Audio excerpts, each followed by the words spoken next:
Hey guys, I wanted to drop a quick note before this episode starts to let you know that I'll be hosting a free eating disorder recovery panel discussion and Q&A on May 26th with a few of my favorite eating disorder recovery professionals.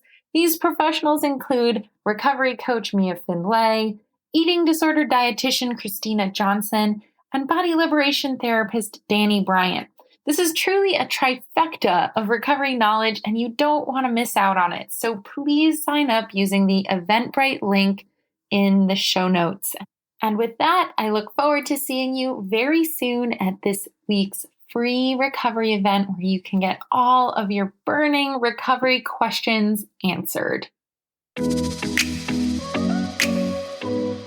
You're listening to the Full and Thriving podcast, a place where courageous women come to break free from food obsession, heal their relationship with their body, and strive to live a life that's present, lighthearted, and meaningful. If you're listening, my wish is that this podcast serves as a catalyst that inspires you to nourish your body, nurture your mind, and energize your spirit. I'm your host, Meg McCabe, a certified life coach and eating disorder recovery coach with a PhD in having a good time. Just kidding about that last part. Anyway, thank you so much for listening and enjoy the show. Today's guest is Alissa Rumsey. Alissa is a registered dietitian, certified intuitive eating counselor, food and body liberation coach, and the author of the amazing book, Unapologetic Eating. Alissa helps people get free of the shame and pain of chronic dieting so they can live their most unapologetic, liberated lives. In this episode, Alissa and I bring it back to the basics and talk why diets don't work and why dieting is harmful to our overall health. Together, we talk about reclaiming health and beauty standards and defining what works best for you. As always, thank you so much for listening to today's episode. And with that, I hope you enjoy my discussion with Alissa. Hello, Alissa. How are you? Hi, I am doing well. I'm happy to be here today. I'm so happy you're here too. Thank you so much for joining me. Of course, of course. Awesome. So, Alissa, I wanted to talk to you about your background. Could you please share with all of us how you became the person you are today? Sure. What's the shorter version of that story? Well, I guess I can start with I became interested in nutrition in high school. And it was born out of what I now see as disordered eating. I didn't realize it at the time. I, as a kid, lived in a pretty average sized body and didn't really get any comments about my body size and didn't think about food or what I ate at all until high school. And I had been playing basketball and I stopped playing basketball, which also happened to coincide with when I was going through puberty. And started gaining, again, what I now know is very normal weight gain that happens to people during puberty. But I panicked and my body was changing. And especially during that time, peers being really important and how you look feeling really important. And I went on my first diet in high school. And then, I ended up I was in a biology class and we were learning about digestion. And I was like, oh, this is really fascinating. But I also found it fascinating, I think, because I was dieting and this was the early 2000s when it wasn't really a thing. None of my friends were dieting. And so I was having this identity. I was starting to get this identity of being the healthy one. And people would comment on my food and I'd be so proud that I was eating, quote, healthy. So it started to involve my identity.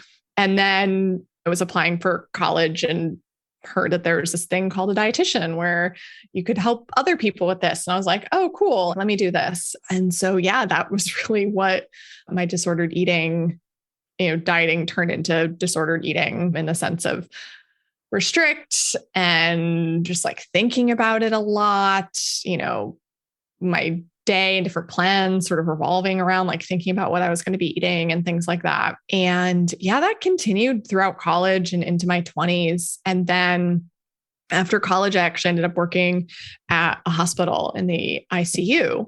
So that, I think, unbeknownst to me, kind of started healing my relationship with food. I think if I had gone into an outpatient or doing something with like weight loss, like that would have probably made it worse. But I was working in an intensive care unit. So that type of nutrition is very different.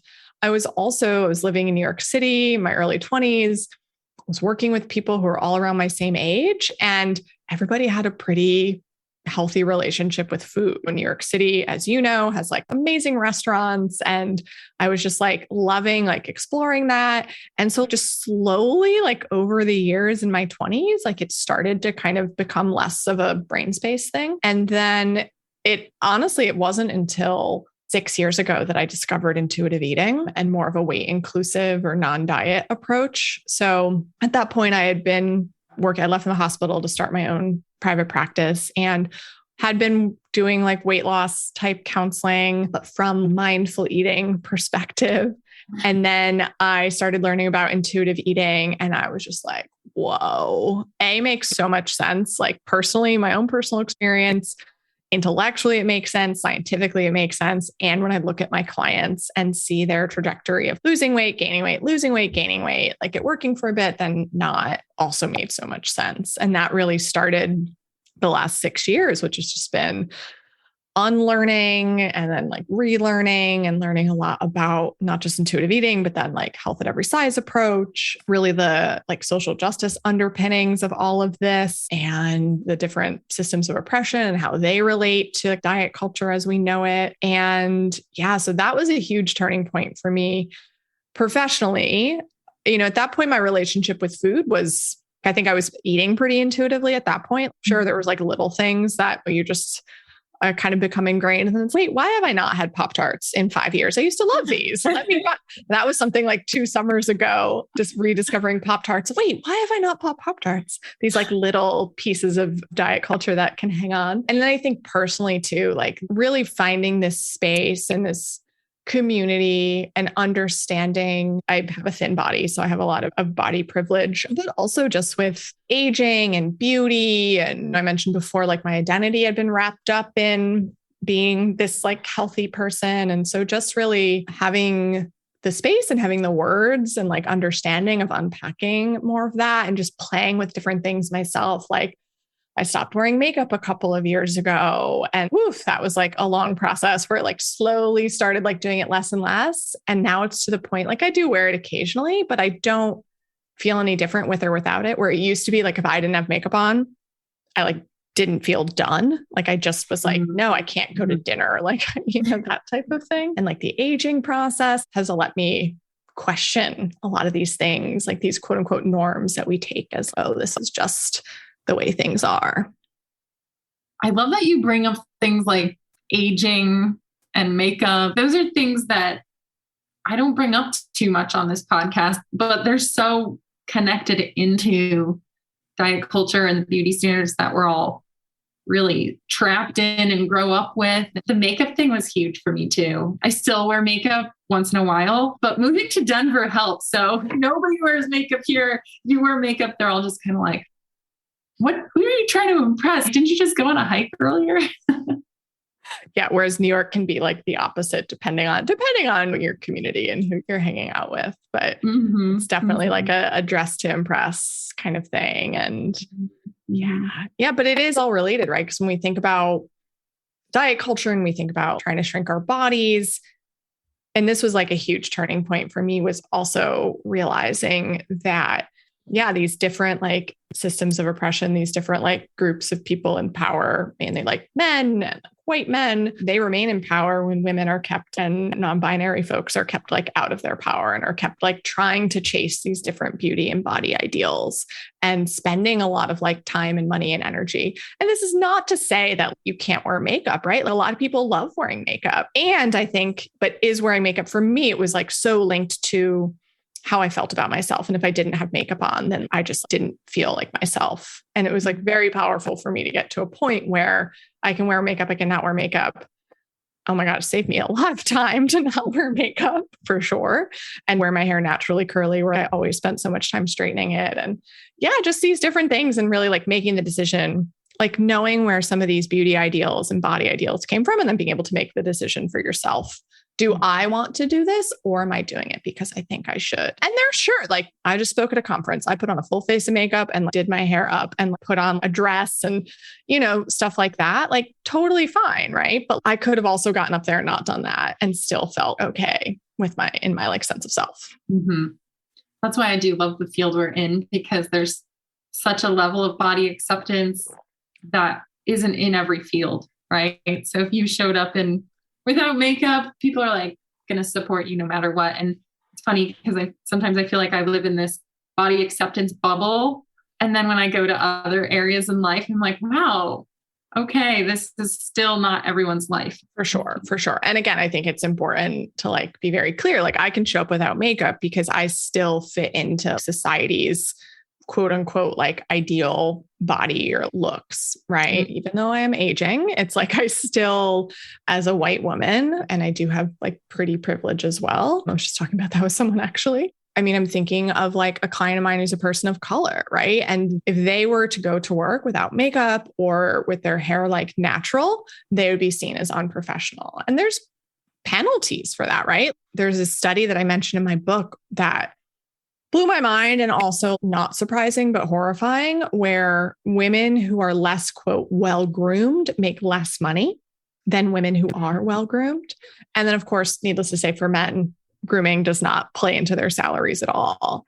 So these are very real things that we talk about, oppression, right? That is oppressing people for not living up to some made up standard. And yeah, so I think I 100% recognize the privilege of working for myself, of having a lot of body privilege in playing with these things. I'm also thinking of a client of mine who works at a law firm, and she's been playing with some of this too. And she's also really worried about retaliation of not being given cases or not being taken as seriously if she doesn't look the part, which is probably very real, unfortunately. So yeah, I think you can take all of those things into account, but just the process of becoming aware of some of these things is really powerful. Mm-hmm. Yeah, it can go so beyond not just dieting, but it goes beyond dieting and the oppressive systems. It's really useful to take a look at your life and see how have these systems impacted my behavior, my thoughts about myself, my feelings, the way I treat other people, all of that, the way I see other people. It's really important. So I appreciate that kind of tangent about makeup and beauty, because it's helpful to talk about as well. But I did want to bring it back to dieting, because that's what we're talking about today. And I loved at the beginning of your book how you talked about the definition of diet and how it's actually been co-opted by the diet industry and diet culture. And I'd love for you to share a little bit about that, and also talk about how you define dieting. Sure. So yeah, I mean, historically, the word diet has been used to describe what a person eats, right? Not positive, not negative, just more of a neutral what a person eats. And it's been co-opted and really transformed by the dieting industry. And now I think if most people think of the word diet, if you were to take a poll and ask people, hear the word diet, what do you think? It usually is now the absence of eating something. So taking something out of your diet, right? That's restricting, removing food groups, eating less food. And technically it's a neutral descriptor.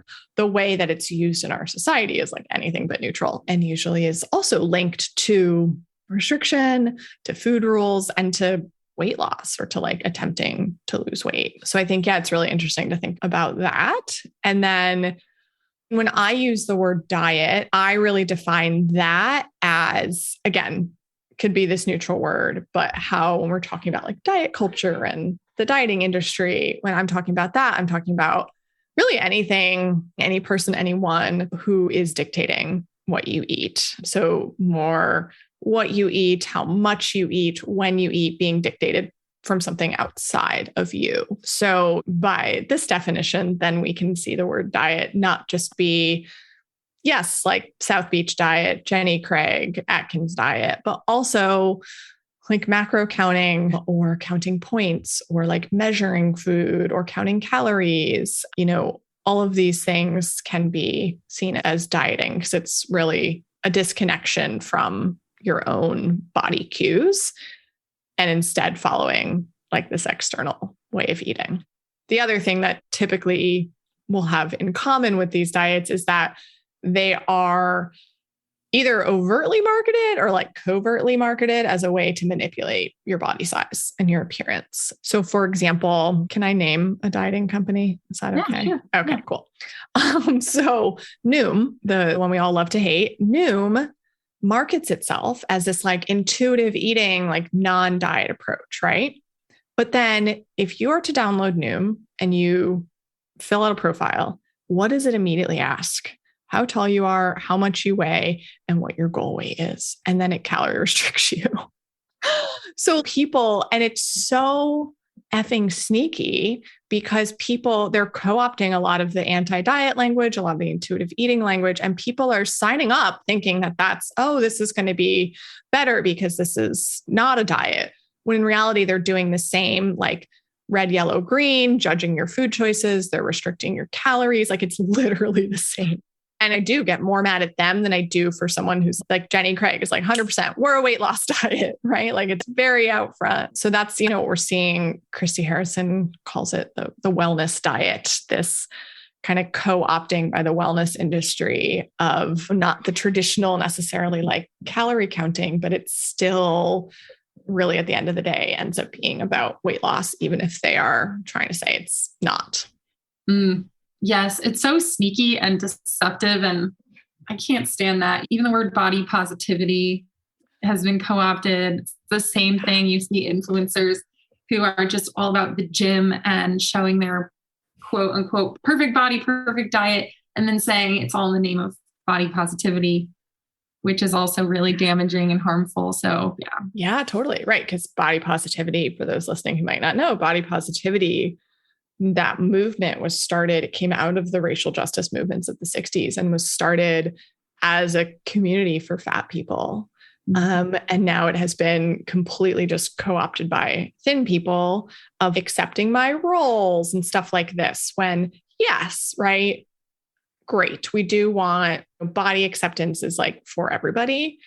And as a thin person, I can struggle with my body image. 100%. I did for many years, but I was never oppressed because of the size of my body, right? So I wasn't paid less money. I didn't have an issue getting access to insurance or life insurance. I could walk into a store and buy anything off the rack. I could go to the doctor's office and have them actually treat whatever was wrong with me and not just tell me to lose weight.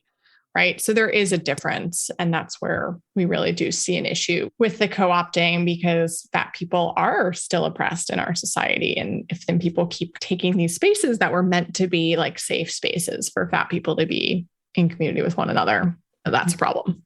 Mm-hmm.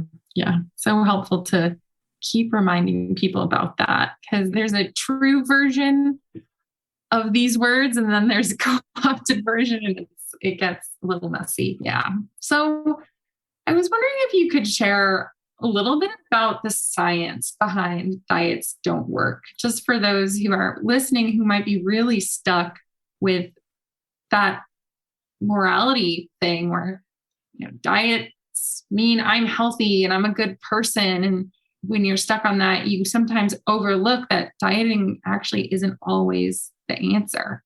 Yeah. I mean, certainly our culture and the dieting industry has really made people feel like if they can't stick to a diet or if they gain the weight back, then it's the person's fault. It's never the diet's fault. It's like the person's fault. Like I failed.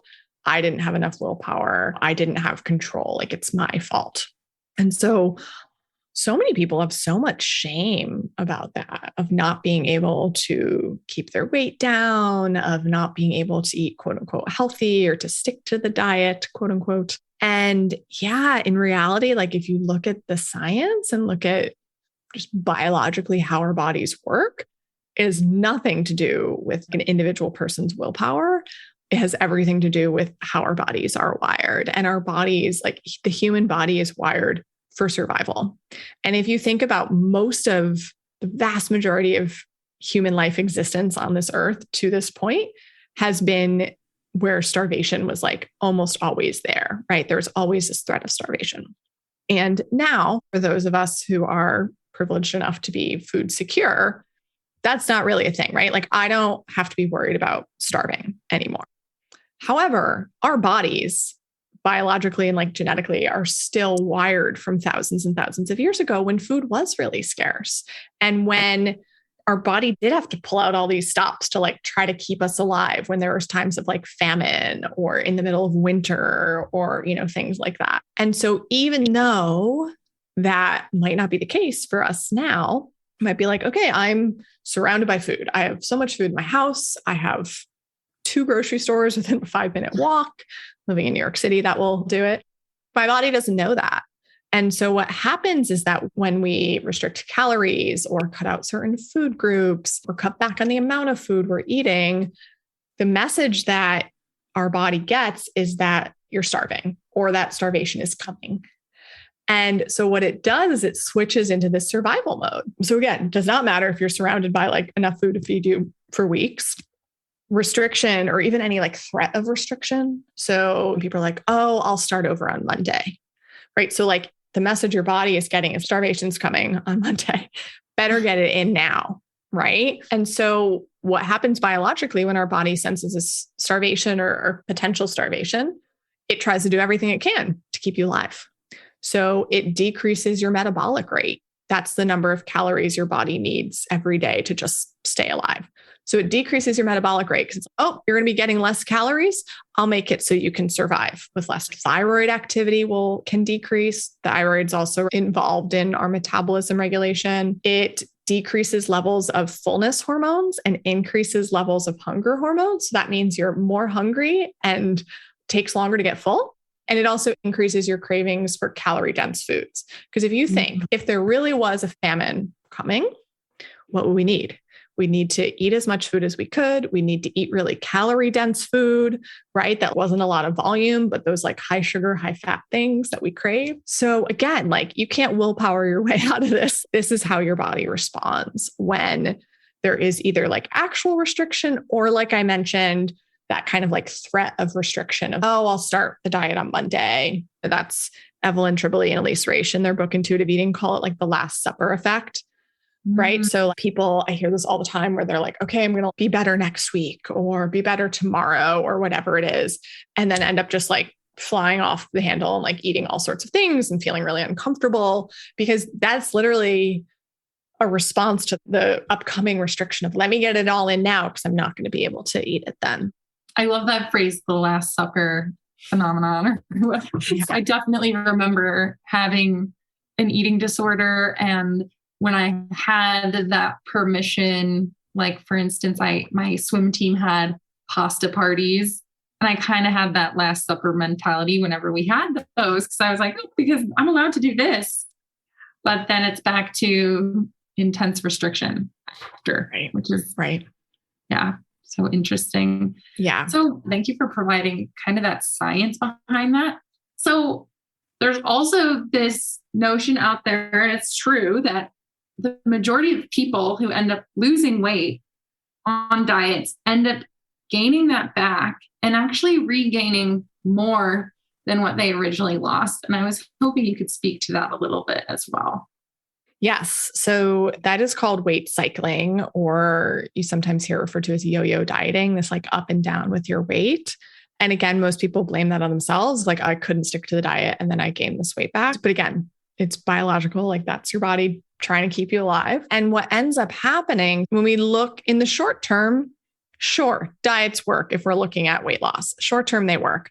Long term, they do not. And like any diet, you take it out long enough, like when you're looking like 1, 2, 3, 4, 5 years, what we see is that the vast majority, like 90 to 95 plus, regain back the weight that they lost.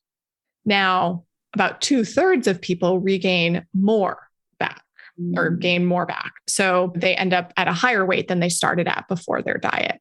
And this is, again, the body protecting against future starvation. So it's, let me give you a little buffer because this might happen again. And let's have a buffer. Because if, again, we're thinking keeping ourselves alive in times of famine, having a buffer would be really helpful. And then what happens is that the more dieting attempts someone has tends to correlate with their weight being even higher. And that is something, there was a review of a couple dozen studies that showed that the more attempts of dieting someone had, the more weight gain they had actually. And yeah, then when we look at health risks too, so weight cycling, that like up and down, that almost everybody who diets, like if you diet, you are more likely than not to weight cycle. Weight cycling itself is what we call an independent risk factor for a whole host of chronic diseases. So meaning that you take two people of the same weight, one person has always been this weight, let's say it's 200 pounds. One person's always been 200 pounds. The other person has been like up and down between 120 and 200 and they've gone up and down, up and down. That person who's gone up and down has a much higher risk of things like heart disease, high blood pressure, diabetes, chronic inflammation, certain forms of cancer, and even death. So we see higher mortality rates in people who've weight cycled. And again, this is controlled for a lot of factors. So this means that that itself is like the weight cycling is causing a lot of these things. So yeah, it's really, not only does it not help folks to lose weight in the long run, but it's also really harmful for our health too. Yeah. And it's so interesting, such a bummer at the same time, because I know so many people who go on diets who are dieting to avoid all of these stigmatized consequences of living in a larger body. I have a friend in mind, obviously, but she will say, I'm doing this because I'm afraid of diabetes, or I see all these health risks. And what you're saying is the yo-yo dieting actually is the increased risk for those health consequences. Yeah. And you're right. That is the mainstream kind of message that we get, is that higher weights mean you're at higher risk of these diseases. And yes, there is a correlation, meaning that people at higher weights are more likely to have these certain diseases, but there is no research to show causation. So it's not that the higher weight causes diabetes or causes high blood pressure, but rather what is causing both of those things? What's causing the higher weight and what's causing the high blood pressure? And so there's a lot of research to suggest that most of the differences in outcomes we see like between BMI classes has more to do with weight cycling and with weight stigma. And associated with weight stigma is the worse healthcare that people who are in larger bodies get. So those are the things that actually are impacting our disease risk, or some of the things that are impacting our disease risk, not actually the weight itself. Mm-hmm. When I heard you speaking to this also, when I think of high blood pressure, I also think about stress. And is there any research out there about the mental health consequences of weight cycling? Yeah. Oh my gosh. Such a great question. But so yes, weight cycling and also dieting is associated with things like food and body preoccupation, which can definitely be a lot more stress, right? Like the number one thing that people tell me is that just so much of their brain space is taken up thinking about food, thinking about their body, worrying about those things. Definitely correlated with higher rates of anxiety and with lower self-esteem too. And that is the other thing about this focus on dieting, and specifically like dieting for weight loss. It takes away from the things that really matter and really do impact our health. On the individual behavior front, that can be stress and anxiety that has like a much bigger impact on our body and on our risk of developing certain diseases, but also the different socioeconomic factors that are way more related to our health and disease risk than our individual behaviors. So this is why I think, if we really zoom out, like most people, you say, okay, what does being healthy mean? It's like, oh, losing weight, eating better, exercising more. And like the food and exercise, yes, they do have an impact on our health, but like way less than we've been led to believe. That's the immediate thing I've heard people in my world say when they think of health. It's weight loss, it's having this certain size, it's looking this certain way, usually totally disregarding all the other components of health. And that's why I think it's so important that when you are in recovery from an eating disorder or trying to break free from dieting, you take a moment to redefine what health means to you and reclaim that word and incorporate those components like mental health, spiritual health, financial health, all of those things that we were distracted from because of the intention of dieting. 100%. I was just having a conversation with someone today about that because they've been so focused for the last like decade plus on dieting and weight loss. And they were literally like crying on this call to me because just like so evident how much this has impacted their mental and emotional health in a negative way. And I think if we zoom out and it's okay, what does health really mean if we're going to like define it for ourselves? And sure, that could be physical health, but also all the different things that you said too. And what does that look like? And I think too, like also thinking about healthism, right? Because certainly in our culture, there's also, just as we have like morality with food, there's also this morality with health. And if you're healthy or if you're trying to be healthy, then you're a good person and you're like doing what you're supposed to. But if you're quote unhealthy, whatever that means, or seemingly not trying to be healthier, then something is wrong with you. So I think we have to really take that out of the equation because like a person's health, just like their same with their weight, has nothing to do with their value or their worth, like in this world. But yet those are the messages that we often get. So for a lot of people, there's a lot of shame wrapped up in not wanting to take medication for blood pressure. So I can fix it myself because it's, this is something that I did. And there's like a lot of shame. Yeah. And it's really sad and damaging to think about how we use health as an indicator of value, just like how we will look at size as an indicator of health and value, which they're not indicators of those things. Yeah, exactly. Yeah. When we were discussing this and thinking about everything that diets distract us from, it reminded me of your comments in your book about dieting keeping us small. And what are your thoughts on that? And why is that important to take note of? Yeah. I mean, I think dieting, we're trying to shrink our bodies generally, right? But in doing so, what are all the other things that we shrink or make ourselves smaller in so many other ways? And I think that what's been so awesome about this work is that when I first started doing it, I'm like, I'm going to be helping people with their relationship to food, be able to like nourish themselves and things like that. And yes, we do that. But what blew my mind and continues to blow my mind is that every single person I work with, that happens. And then, oh my gosh, so many other things in their life end up shifting, partly because they're not using all that brain space thinking about food anymore, but also just like standing in their power and feeling like they don't have to shrink themselves, whether it's like at work or with what they wear or all these other places. A conversation, a group I run, we were having a conversation yesterday and one of them was saying something that this has affected that she like never thought of. She has a hobby that she loves, but she said, usually when people are like, what are your hobbies? I immediately say, well, it's really boring, but I like doing XYZ thing.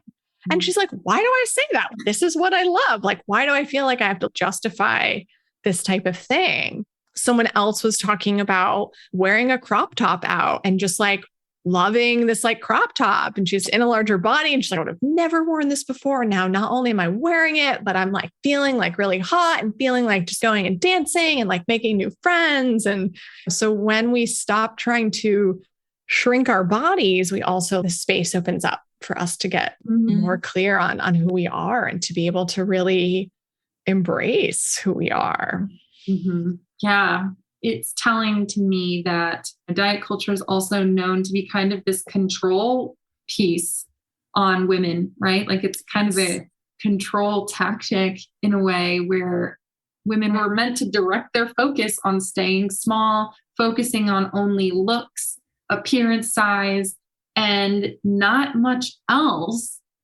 And do you feel like that was intentional or is that like due to capitalism?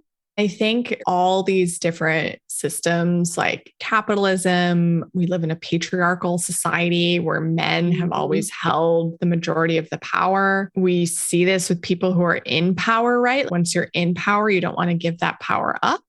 And so what do you do with that power? You try to like keep people pushed down below you. And so, yeah, I think it's really interesting. This was something that the book, The Beauty Myth, talked about, was how in 19th and 20th centuries, like every time women were starting to gain power in society, there was like a new beauty ideal or body ideal and like ad campaigns about voluptuous women. Then it's like, nope, like back to being like twiggy and like ageism. And like, now you got to color your hair and just all of these things that to keep women on this like hamster wheel of feeling like they have to chase these different things in order to be accepted and respected. So yeah, I think all of these different systems really play into it. And another amazing book, I'm not sure if you've read or talked about on the podcast before, but Fearing the Black Body by Sabrina Strings. That was also really eye-opening to me of just like how far back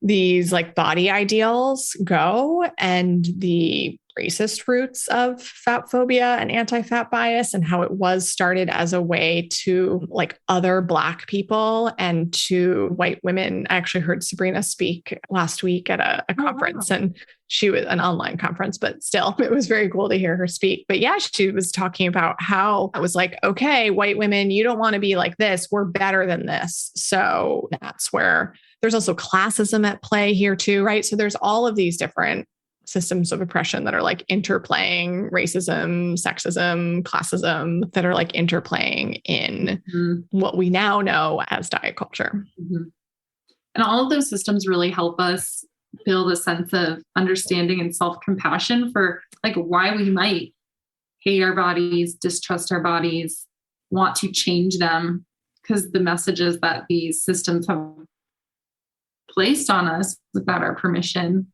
And it's really eye-opening when you can start peeling back those layers and seeing, okay, like these weren't beliefs that I took on with my like consent. It's really things that I was expected to believe and took on through. Yeah. And I loved how you said like self-compassion, because I think this is where when folks are able to zoom out and understand that bigger picture, yes, 100% like helping people have compassion for themselves. Okay, no wonder why you struggle with this or feel this way. Also, with part of self-compassion being common humanity, of you're not alone in this struggle. Like other people are going through the exact same thing. And also too, to just, I know for a lot of the people I work with, to understand this bigger picture has been really helpful for their own recovery, because they're like, this is so much bigger than me. And I don't want to be a cog in these systems of oppression. I want to be able to like step outside of this. And yeah, then I think that's why a lot of people who do this work and a lot of people who kind of have their own journey with it, it ends up being like seeds of this spread everywhere, right? Like I was talking to another client of mine who has been doing this work for maybe like 6 months or so. And she was telling me about a conversation she had with her daughter, who I think is like 10 or 11. And I haven't specifically sat my daughter down and talked to her about this, but she obviously just like, here's how I'm talking about things differently now. And they just had this like really incredible conversation. I think it was around like Kim Kardashian. And I was like, yeah, that's not real. You know, no one's supposed to look like, and like just this whole thing. And she was like, whoa, she's thinking so much more critically than I was at that age. And because she now has a mom who's like talking differently about her body and things like that. So yeah, I think it's so much bigger than us. And we all have this role that we can play in, hopefully over time, taking down these systems of oppression. Yeah, it's really inspiring to hear that story of the little girl who is actually thinking really critically, because that's something that's been completely forgotten about. Critical thinking was not on my radar when I had an eating disorder. And it was not on my radar probably till way after the eating disorder recovery for sure.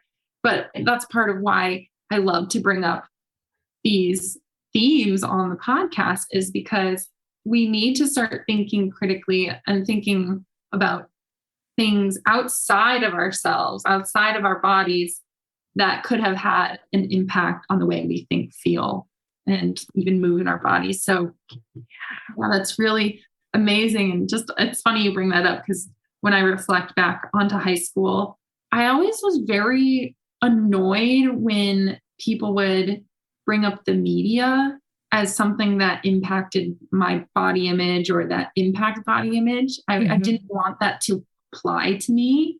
And looking back now, I'm like, wow, the media was such a huge component in how I saw myself. And it was, I just find it interesting how there was that conflict inside of me. I did not want to accept that I was so manipulated by it. Yeah. I think that makes sense, right? Because we want to feel like we're making these decisions. And I've had conversations like this with friends who are like, well, no, I love wearing makeup and this is why I'm doing it. I'm like, yeah, cool. Totally, totally. And then I had the same friend kind of come back to me like maybe a year or two later and was like, I think I'm getting what you're saying. Like I do wearing makeup and I do following those trends. And I have a really hard time not wearing makeup and like still feeling okay. I feel like I have to look a certain way. And I was like, yeah, it's like really interesting. And yeah, to me, I feel like that's a great example. I know for me, anytime I feel defensive with something now, I'm like, ooh, here's a place to get more curious, right? Before it was like, no, like you said, like push back. And especially, right, like high school and teenager, that's like hallmark of that time period in our lives. But yeah, now I'm like, ooh, feeling defensive. What might be going on? Yes, it's such a helpful indicator, right? When you're feeling defensive or these emotions come up that are uncomfortable, they make you angry. Maybe there is some part of you that believes whatever was just presented to you, right? If someone were to, I guess, if you're having those reactions, there's got to be a part of you that needs to unpack that and find peace behind whatever that is. Yeah, I agree. So, Alissa, I just wanted to say thank you so much for joining me today on this episode of the show. And do you have any final words of wisdom or advice for those with eating disorders? Because this is mainly an eating disorder recovery show. Yeah, I would just say, keep going. I know there are different sort of stages of recovery and people are like, oh, well, this is so much better than it was. And yes, but it will keep getting better. And I just see this both recovery, but also just our evolution, like as people, right? Like it just keeps getting better. And if you're willing to like question things and think about things and sit with those uncomfortable feelings, like it gets better. Eating 100% will become easier. And there's just so much more out there after that too. Yes. Thank you for sharing that. I love it when I can see clients make progress and then see their world change in a really beautiful way. And that motivates them to keep going. When you finally feel and experience those positive moments with your body or with food, you're like, I'm not letting this go. I better not revert back to the old ways. Yeah, definitely. All right. So how can people find you online in case they want to work with you or familiarize themselves with what you do? Sure. So you can check out my website, which is alissarumsey.com. My book that you mentioned earlier is called Unapologetic Eating, and it's available wherever books are sold and really, yes, dives so much more into a lot of the stuff that we talked about today. And then you can also find me on Instagram at AlissaRumseyRD. Woohoo! Awesome. Well, thank you so much, Alissa. I appreciate you being here and I hope you have a beautiful day. Thanks so much, Meg. Thanks so much for having me.